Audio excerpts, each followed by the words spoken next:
Halo, bertemu lagi dengan sebuah tutorial. Pada video kali ini, saya akan membahas data penelitian lagi ya. Data penelitian ini adalah data penelitian kuantitatif dengan sebaran kuesioner menggunakan alat analisis SPSS. Kita akan mencoba membahas mengenai data ini ya. Di sini saya mempunyai data berapa responden ini? 142 responden ya. Maaf, 140 responden. Coba kalau enggak ini ya. Ikut ada yang nyelip 140 responden.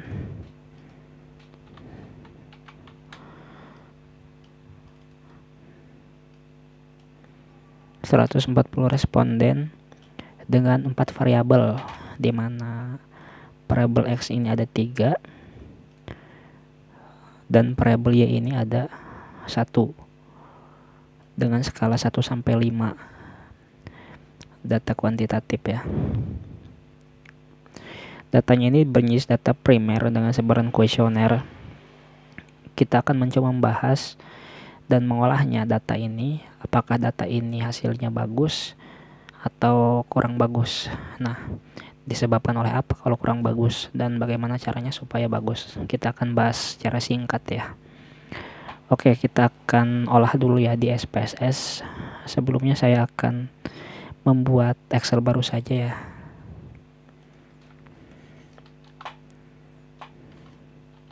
Oke. Kita namakan SPSS coba.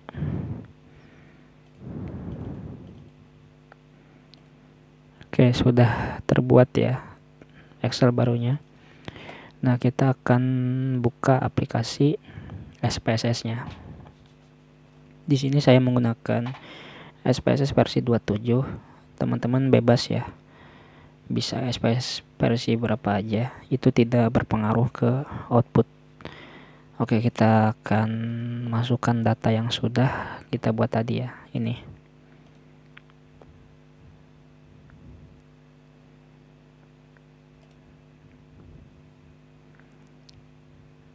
Oke, sudah masuk. Pertama yang harus teman-teman perhatikan, jika teman-teman ingin menampilkan nama dari variabel X1 itu apa, silahkan tulis di sini. Nah, berhubung saya membuatnya itu singkat saja, saya tidak ditulis ya, dikosongkan. Nah, yang terpenting di bagian measure ini, pilih yang variabel utuh atau penjumlahan dari setiap indikator. Itu di measure-nya scale, jangan ordinal atau nominal ya. Jadi ini X1 pilih scale, X2 scale, X3 dan Y. Dan indikatornya atau jumlah butir pertanyaannya ini tetap di nominal. Oke, yang pertama kita akan uji validitas ya. Correlate with variate. Kita akan uji validitas yang X1 dulu.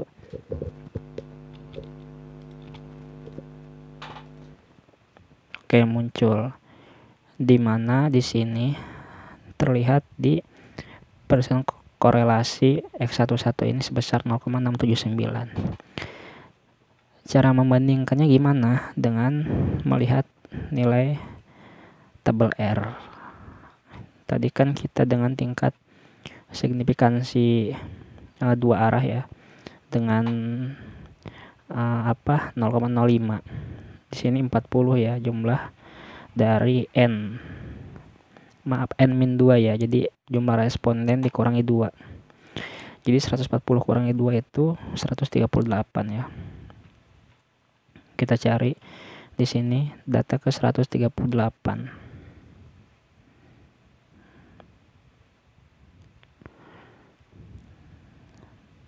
Nah, ini 0,1660 ya, atau 0,1660 1660. Oke, kita lihat. Jadi nilainya ini, nilai dari R hitung ini harus lebih besar dari 0,166 atau 0,16 lah. di sini lolos semua ya. Ada yang paling kecil di X16 berkisar 0,258 ya. Kita coba di X2 uji validitasnya.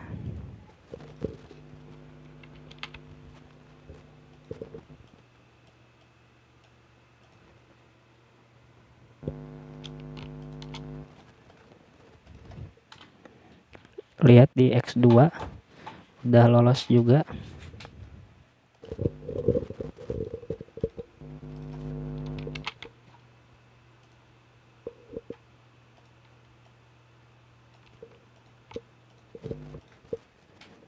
X3 sama lolos ya.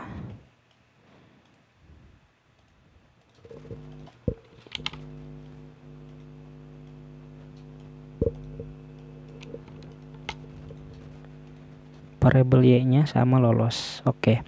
Validitas berarti udah aman ya, lolos semua. Selanjutnya kita ke uji reliabilitas.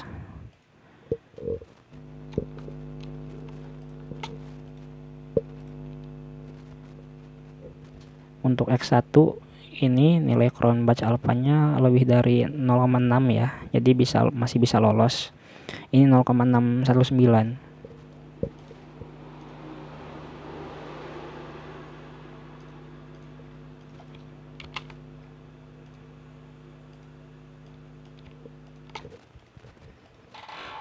Untuk X2 nya sama, dia lebih dari 0,6, masih lolos juga.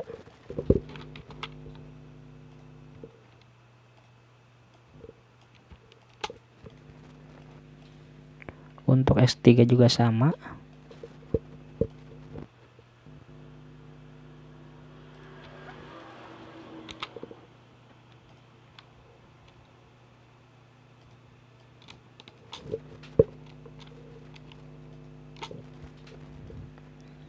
Oke, untuk Y juga lolos. Jadi nilai atau uji validitas dan reliabilitas ini lolos ya. Selanjutnya kita akan uji regresi linear ya. Kita masuk ke variabel bebas atau independen ke kolom independen, dan variabel terikatnya Y ke kolom dependen. Kita ke plot histogram dan normal probability plot. Ini di continue ya, shape-nya, residualnya di centang, kemudian continue. Selanjutnya klik OK. Oke, muncul hasilnya.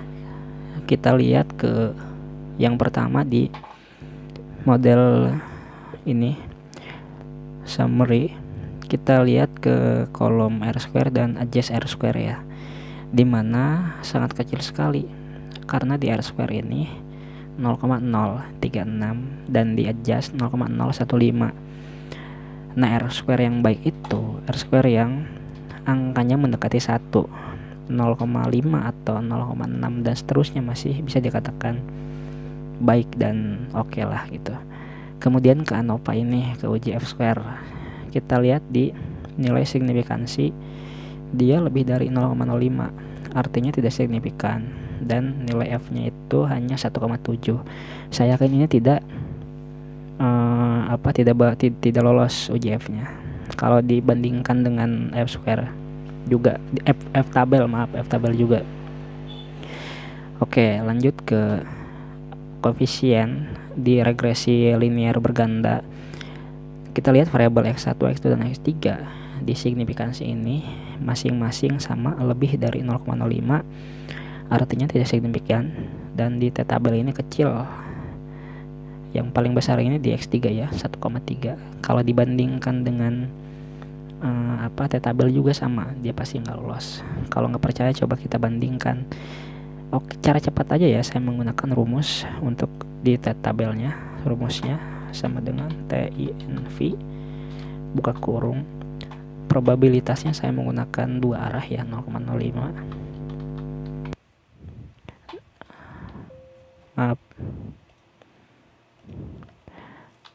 Degree of freedomnya ini 140 dikurangi jumlah variabelnya itu ada 4, X1, X2, X3 dan Y. Oke, ini dia nilai dari T tabelnya. Teman-teman juga bisa mencari nilai T tabel menggunakan tabel T ya, yang ada di Google banyak. Oke, dia harus lebih besar dari 1,99 ya, ini lebih kecil. Pasti ya, emang rata-rata kalau signifikansinya ini lebih besar dari 0,05, otomatis biasanya di nilai T ini juga akan tidak berhasil atau tidak berpengaruh gitu. Memang ada beberapa kejadian juga, terkadang di signifikansinya ini lolos dan T tabelnya tidak, kebalikannya seperti itu. Ada juga yang seperti itu, tapi kalau kita melihat penelitian sebelumnya yang lain menggunakan data kuantitatif dengan regresi juga, baik itu FUS, SPSS, dan Stata, itu pasti seperti itu. Signifikansi tidak lolos biasanya otomatis T statistiknya juga sama, tidak berpengaruh dia atau tidak lolos, lebih kecil dari nilai T tabel. Oke, lanjut ke histogram.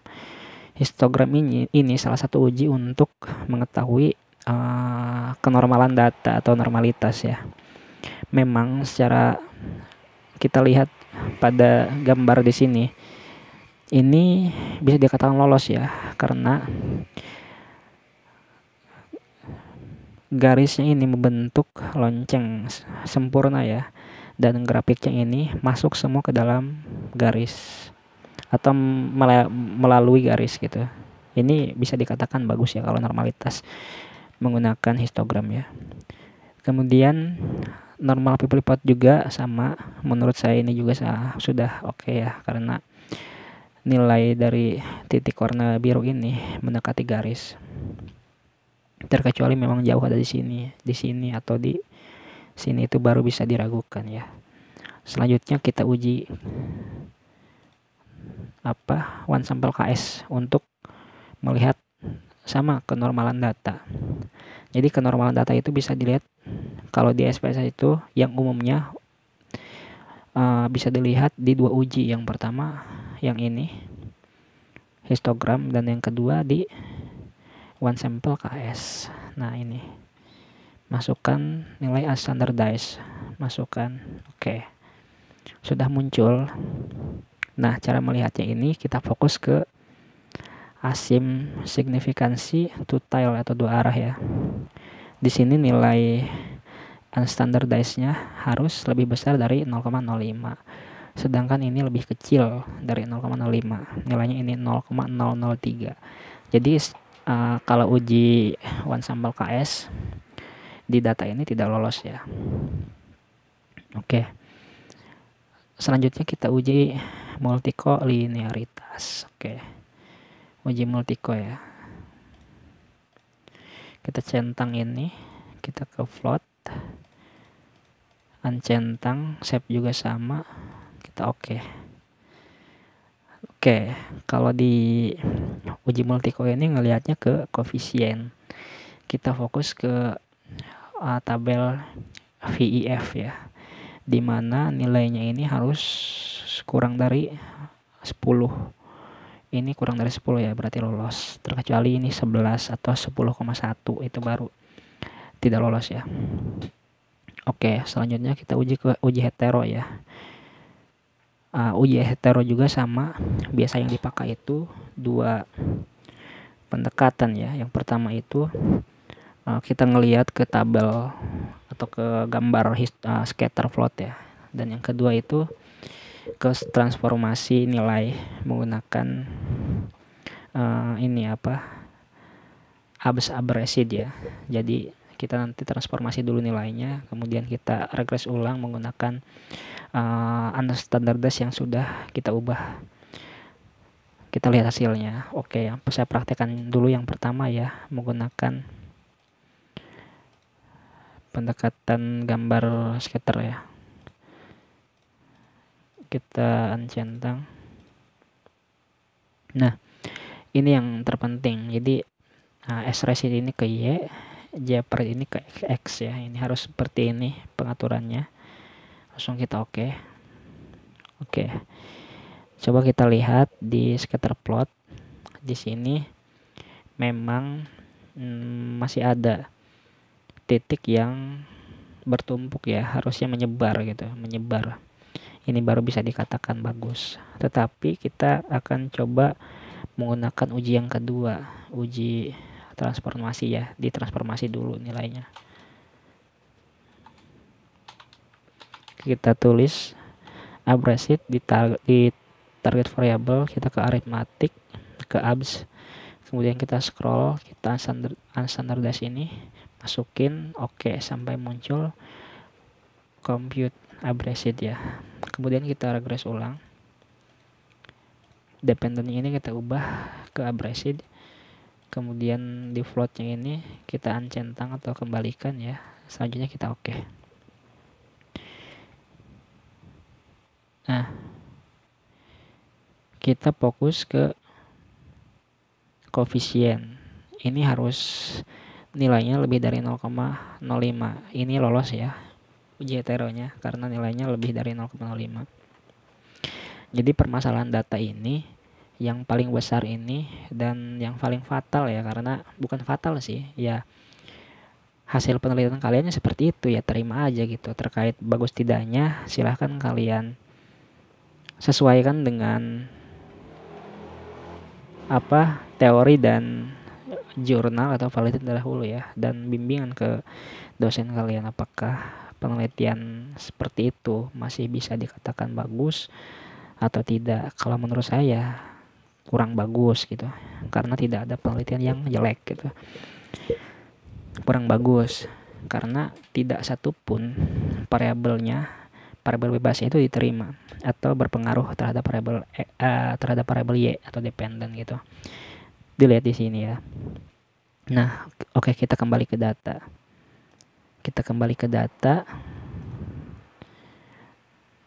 Nah, ini data yang tadi kita regresi ya. Ada masalah apa sih data? Biasanya itu sebaran datanya tidak random ya, kebanyakan seperti itu. Jadi terkadang ada data yang misal ke 5, semua 4, semua itu sangat mempengaruhi hasil ya, karena data seperti itu bisa berpotensi terkena outlier ya terhadap data kalian. Nah, biasanya saya mengeceknya itu menggunakan rumus ya. Di sini saya sudah membuat formulasi ya. Kita masukkan data ini.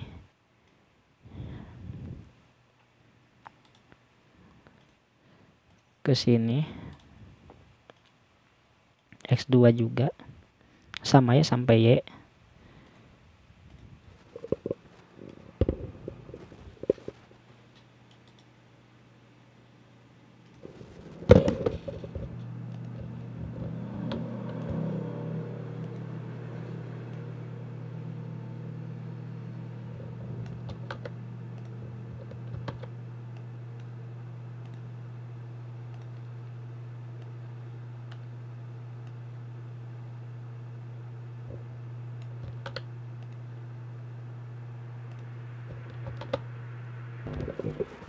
Oke, sudah ya. Coba kita perhatikan ke nilai yang di atas ini. Bisa kita perhatikan di nilai ini, angkanya ini rata-rata 0,6 ya. Jadi untuk angka atau hasil yang 0,6 ini sangat ngepas sekali ya. Paling penelitian kalian itu di hasilnya lolos di uji-uji yang standar, validitas, reliabilitas, multiko hetero. Sedangkan di hipotesis atau regresi sederhana atau berganda biasanya ini tidak lolos ya. Caranya gimana? Yang pertama, kalian bisa ubah pertanyaan kalian. Sebelum kalian mengubah pertanyaan kalian bisa bereksperimen dulu mengubah angka-angka di sini sampai muncul hasil yang diinginkan. Biasanya kalau saya ini lebih dari 0,7 ya, udah oke. Setelah itu kalian silahkan boleh sebar ulang kuesioner atau boleh menggunakan data yang ini. Tapi tidak dianjurkan ya. Sekali lagi tidak dianjurkan, terserah kalian saja, saya tidak menggiring kalian untuk melakukan sesuatu yang memang tidak diperbolehkan ya. Tapi kalau misalkan kalian, ini terserah kalian saja. Kalau saya seperti itu, saya coba ini dulu, dan anggaplah saya sudah mempunyai data yang sudah bagus atau sudah seberulang kuesioner sudah oke gitu. Nah, ini saya sudah mempunyai data, coba kita masukkan kembali ke formulasi yang tadi ya, yang ini yang bagus.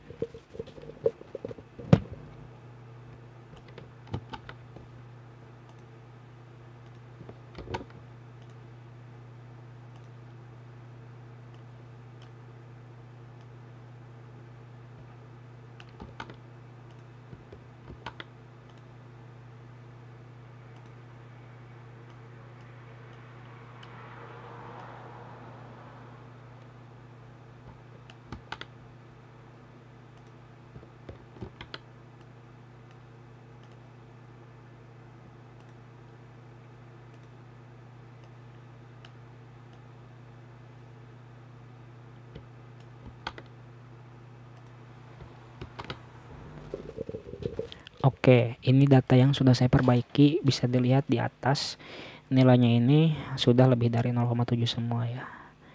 Oke, kita akan coba regres ulang menggunakan SPSS.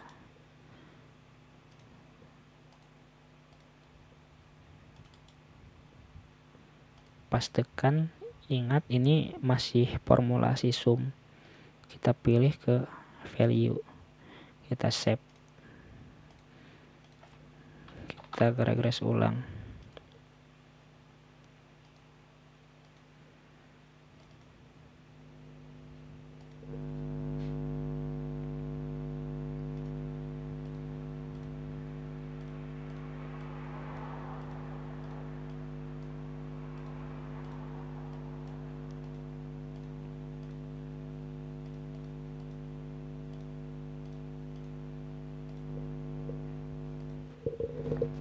Oke, sudah dilihat di R-square sudah berubah menjadi 0,7 ya, besar.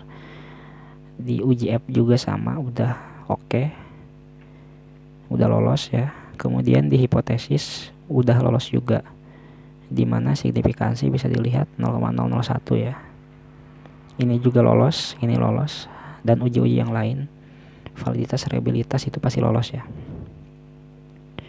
Kita akan uji one sample KS yang tadi tidak lolos.